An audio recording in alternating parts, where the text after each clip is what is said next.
Hello aspirants, welcome to my YouTube channel. This video series covers complete Indian polity both in English and Kannada language. Let's get started. So the first topic is Preamble. So Preamble ಬಗ್ಗೆ ಓದಬೇಕಾದ್ರೆ ನಮಗೆ ಇದರಲ್ಲಿ preamble ಅಂದರೆ ಏನು, that is the meaning of preamble ಗೊತ್ತಿರಬೇಕು. Preamble ಬೇಕು ಅಂತ ಹೆಂಗೆ, what is the inspiration behind having preamble ಅನ್ನೋದನ್ನ ಬ್ಯಾಕ್ಗ್ರೌಂಡಲ್ಲಿ ಓದೋಣ. Third is the text of preamble. Content of preamble is very important. Fourth topic ಇದರಲ್ಲಿ ಪ್ರಿಯಂಬಲಲ್ಲಿ ದ ಪರ್ಪಸ್ ಆಫ್ ಪ್ರಿಯಂಬಲ್, ಅಂದರೆ preamble ಓದಿದ ತಕ್ಷಣ ಏನು ಅರ್ಥ ಆಗುತ್ತೆ, what will understand just by reading the text of preamble ಅನ್ನೋದನ್ನ ದ ಪರ್ಪಸ್ ಆಫ್ ಪ್ರಿಯಂಬಲಲ್ಲಿ ಓದೋಣ. The next is the characteristics of preamble. Preamble is amendable. Preamble is non-justiciable ಅಂತ ಹೇಳ್ತಾರೆ. ಸೊ ಈ ಕ್ಯಾರೆಕ್ಟರಿಸ್ಟಿಕ್ಸ್ನ ತಿಳ್ಕೊಳ್ಳೋಣ. Next is India is secular, sovereign, democratic, republic ಅಂತ ಎಲ್ಲ ಪ್ರಿಯಂಬಲಲ್ಲಿ ಟೆಕ್ಸ್ಟಲ್ಲಿ ಇದೆ. So the various terms used in the text of preamble ಅದನ್ನು ಟರ್ಮ್ಸ್ ಇನ್ ಪ್ರಿಯಂಬಲಲ್ಲಿ ಓದೋಣ. The first topic is meaning of preamble. So ಇವಾಗ ಯಾವುದಾದ್ರೂ ಒಂದು ಬುಕ್ ತೊಗೊಂಡ್ರೆ every book will have a preface or foreword. Just by reading preface ನಮಗೇನು ಅರ್ಥ ಆಗುತ್ತೆ, ಓಕೆ ಈ ಬುಕ್ ಏನು ಹೇಳ್ತಾ ಇದೆ ಅನ್ನೋದನ್ನ just by reading preface or foreword ನಮಗೆ ಅರ್ಥ ಆಗುತ್ತೆ. ಅದೇ ಥರ if you consider constitution itself as a book, as constitution is a rule book ಅಂತ ಹೇಳ್ತಾರಲ್ಲ, so just by reading the preamble we will understand what is the philosophy behind constitution. So preamble andre ಏನಂದ್ರೆ preamble is nothing but the preface or forward to the constitution ಅಂತ ಅಷ್ಟೇ.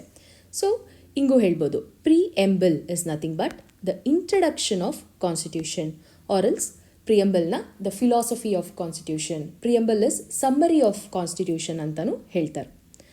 So the next topic under preamble is the background of preamble. Okay, preamble ಬೇಕು ಅಂತ ಹೆಂಗೆ ಅನ್ನಿಸ್ತು, what is the idea behind having preamble? ಅದು ಬಂದುಬಿಟ್ಟು USA ಇಂದ derive ಮಾಡ್ಕೊಳ್ತಾರೆ. ದ ಇನ್ಸ್ಪಿರೇಷನ್ ಬಂದುಬಿಟ್ಟು ಅಮೆರಿಕನ್ ಕಾನ್ಸ್ಟಿಟ್ಯೂಷನ್. ಸೊ ಇಲ್ಲಿ ಓಪನಿಂಗ್ ವರ್ಡ್ಸ್ ಅಂತ ಬರ್ತಿದ್ದೀನಿ. ಓಪನಿಂಗ್ ವರ್ಡ್ಸ್ ಅಂದರೆ we the people of India. ನಮಗೆ ಗೊತ್ತು ಪ್ರಿಯಂಬಲ್ ಸ್ಟಾರ್ಟ್ ಆಗೋದು we the people of India, we the ಪೀಪಲ್ನಿಂದ ಸ್ಟಾರ್ಟ್ ಆಗುತ್ತೆ. ಸೊ ದಿಸ್ ಓಪನಿಂಗ್ ವರ್ಡ್ಸ್ ಕೂಡ it was also derived based on American constitution. Next the content of preamble. Preamble text idea ಬಂದ್ಬಿಟ್ಟು ಎಲ್ಲಿಂದ derive ಮಾಡ್ಕೊಳ್ತಾರೆ ಅಂದರೆ objective resolutions. Objective resolutions ಅನ್ನೋದನ್ನ ಹಿಸ್ಟ್ರಿಯಲ್ಲಿ, modern ಹಿಸ್ಟ್ರಿಯಲ್ಲಿ ಆಲ್ರೆಡಿ ಓದಿರ್ತೀವಿ. So the content of preamble are the text of preamble. So this is the content or text of preamble. This entire text or content is very important. ಇದನ್ನು ಹಾಗೇನೆ ಮೇನ್ಸಲ್ಲಿ question ಆಗು ಕೇಳ್ತಾರೆ. So ಇದನ್ನು by heart ತಿಳ್ಕೊಳ್ಳೋದ್ರಲ್ಲೂ ತಪ್ಪಿಲ್ಲ. So one must completely study the preamble text. So just ಇದು ನೋಡಿದ ತಕ್ಷಣ, preamble ನೋಡಿದ ತಕ್ಷಣ ಫಸ್ಟ್ ಲೈನಲ್ಲಿ ಏನು ಅರ್ಥ ಆಗುತ್ತೆ, V the people of India. So the people of India ಇಂದ ಸ್ಟಾರ್ಟ್ ಆಗ್ತದೆ. ಪೀಪಲ್ ಆಫ್ ಇಂಡಿಯಾ ಇದು ನೋಡಿದ ತಕ್ಷಣ ಏನಾಗ್ತದೆ, people. So the power, the authority source ಯಾರಿಗೆ ಕೊಡ್ತಿದ್ದಾರೆ ಅಂದರೆ ಪೀಪಲ್ಗೆ ಕೊಡ್ತಿದ್ದಾರೆ ಅಂತ. ಸೊ ದ ಪರ್ಪಸ್ ಆಫ್ ಪ್ರಿಯಂಬಲಲ್ಲಿ ಏನು ಅರ್ಥ ಆಗುತ್ತೆ, the first point we understand is V the people ಇಂದ ಅರ್ಥ ಆಗೋದು source are the authority of constitution is people ಅಂತ. ಸೊ ಗವರ್ನಮೆಂಟ್ಗೆ ಅಥಾರಿಟಿ ಯಾವುದು, ಕಾನ್ಸ್ಟಿಟ್ಯೂಷನ್, ರೈಟ್? ಸೊ ಕಾನ್ಸ್ಟಿಟ್ಯೂಷನ್ಗೆ ಅಥಾರಿಟಿ ಯಾವುದು, ಪೀಪಲ್. ಅದೇ ನಮಗೆ just by seeing the text of preamble ಅರ್ಥ ಆಗುತ್ತೆ. So the first line we the people of India ಇಂದ ನಮಗೆ the first point we understand is the source or authority of constitution is people. So people is supreme authority ಅಂತ ಗೊತ್ತಾಗುತ್ತೆ. So next lines ಓದಿದ್ರೆ it is telling sovereign, socialist, secular, democratic, republic, that is to constitute India. So the nature of Indian state na next line describe ಮಾಡ್ತಾ ಇದೆ. So next second point what we understand is the nature of Indian state. So we will understand the nature of Indian state. So India is a democratic country, secular country, India is sovereign ಅಂತೆಲ್ಲ ಹೇಳ್ತಾರಲ್ಲ. So the nature of Indian ಸ್ಟೇಟ್ನ second ಲೈನಿಂದ ನಮ್ಗೆ ಅರ್ಥ ಆಗುತ್ತೆ. That is the second point. And third we understand, third ಲೈನ್ಸಲ್ಲ next ಲೈನ್ಸಲ್ಲೆಲ್ಲ ಹೋದರೆ it says justice, liberty, equality, fraternity ಅಂತ ಹೇಳ್ತಾ ಇದೆ. So that is the objective of Indian state. That is, Indian state aims to establish justice state, liberty ಇರೋ ಥರ, equality ಕೊಡೋ ಥರ, ಫ್ರಾಟರ್ನಿಟಿ ಇರಬೇಕು ಅಂತ. That is the objective. That is what Indian state aspires to. So that is the objectives of Indian state that we understand through the text of preamble. So then next ಅದಾದಮೇಲೆ text of preamble ಅಲ್ಲಿ ಇನ್ನೊಂದು fourth point we understand is ಇಲ್ಲಿ ಕೊಟ್ಟಿದ್ದಾರೆ ನೋಡಿ, 26th day of November 1949 ಅಂತ ಕೊಟ್ಟಿದ್ದಾರೆ. So the fourth point, the other thing we understand is the date of adoption of our constitution ಕೂಡ ಇದರಿಂದ ಗೊತ್ತಾಗುತ್ತೆ. So these are the 4 points we understand just by seeing the text of preamble.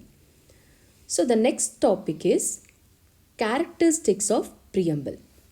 ಹೇಳ್ತಾರೆ preamble is non justiciable in nature.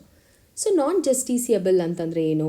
That is it is not legally enforceable.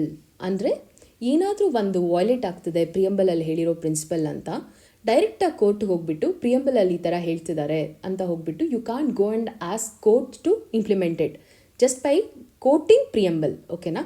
So ಅದಕ್ಕೆ it is called as non justiciable in nature. That is it is not legally enforceable by courts. So the next thing is, next characteristic of preamble is amendable ಅಂತ ಹೇಳ್ತಾರೆ. amendable ಅಂದರೆ ಏನು? That is you can make changes to preamble.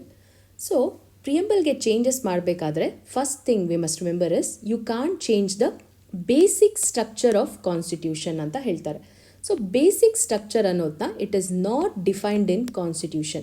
This is very important. ಪ್ರಿಲಿಮ್ಸಲ್ಲಿ ಒಂದ್ಸಾರಿ ಹಾಗೇ ಡೈರೆಕ್ಟಾಗಿ ಕೇಳಿದರು, basic structure is defined in constitution ಅಂತ. We must know basic structure is nowhere defined in constitution. Basic structure ಅನ್ನೋದನ್ನ just supreme court ಜಡ್ಜ್ಮೆಂಟ್ಸಿಂದ ಯಾವ್ಯಾವೆಲ್ಲ elements, take for example India is secular ಅಂತ ಹೇಳಿದಾರಲ್ಲ, ಅದನ್ನು ಈ secular is a basic structure ಅಂತ ಹೇಳ್ತಾರೆ. ಅದು ಹೆಂಗೆ ಗೊತ್ತಾಯಿತು ಅಂದರೆ it is just by supreme court judgement ಅಷ್ಟೆ.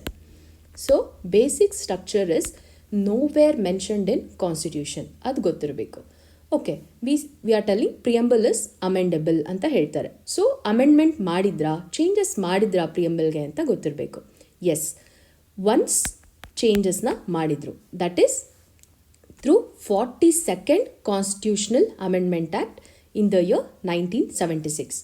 ಸೊ ಈ ಕಾನ್ಸ್ಟಿಟ್ಯೂಷನಲ್ ಅಮೆಂಡ್ಮೆಂಟ್ ಆ್ಯಕ್ಟ್ ಮೂಲಕ 3 ವರ್ಡ್ಸ್ನ ಆ್ಯಡ್ ಮಾಡ್ತಾರೆ to the preamble.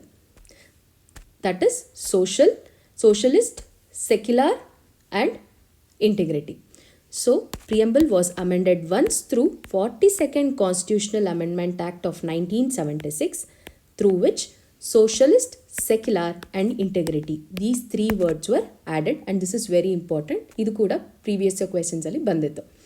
So the next question that is usually asked is preamble part of constitution anta. Earlier ಏನಾಗಿತ್ತು ಅಂದರೆ in Berubari union case supreme court ಏನು ಹೇಳಿತ್ತು ಅಂದರೆ no, preamble is not part of constitution ಅಂತ ಹೇಳಿಬಿಡ್ತು. But again in the Kesavananda Bharati case supreme court said that yes, preamble is part of constitution. So the present ಸ್ಟೇಟಸ್ನ ತಿಳ್ಕೊಂಡಿರಬೇಕು. The present status is preamble is part of constitution. Thank you.